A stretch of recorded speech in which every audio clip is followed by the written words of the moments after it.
One of the main objectives of the study was to explore the mental health and well-being of lesbian, gay, bisexual, transgender and intersex people in Ireland. We found that around 70% of people were experiencing positive mental health, but there was a cohort of people between the ages of 14 to 18 had 2 to 3 times higher levels of severe or extremely severe issues when you compared them to the young people in the My World study. What the LGBTIreland report is telling us is that while there's been a lot of progress in Ireland, we're far from being in a perfect situation. That's very clear when you see statistics that over half of 14 to 18-year-olds have self-harmed and a third have tried to kill themselves. So when I was 14 and 15 and feeling like I didn't belong, feeling like I wasn't a girl and I didn't have the language to express myself, of course my mental health suffered, and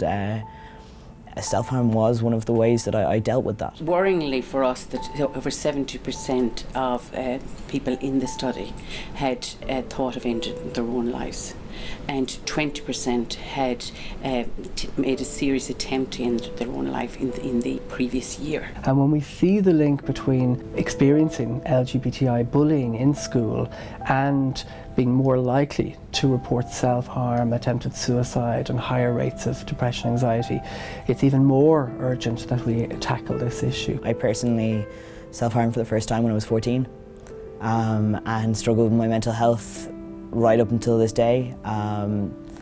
I have experienced depression, anxiety and really not feeling like I belong. And being trans and trying to explain that to people and trying to reconcile my identity with the way my family sees me and the way my peers see me even, is really quite difficult. And even now that I've transitioned and that I am leading a rather successful life, I still can find it very difficult to be a trans person and to be an out trans person, because you feel that every single day you're trying to explain who you are. There is a misunderstanding around what sexual orientation means and what gender identity is. So I think we've a way to go to, I suppose, have more conversation in Irish society. I think it would be fair to say that we have what's called a hierarchy of progress in Ireland, that most people know and are very comfortable with gay people, lesbian people, but they may not be as clear or comfortable or as au fait with bisexuality. The main point is that people shouldn't have to spend their 20s and 30s and 40s trying to recover from their adolescent and young live experience because of harassment and bullying. I went to an all-girls school, and when I was coming out to my teachers, they didn't know what trans even meant.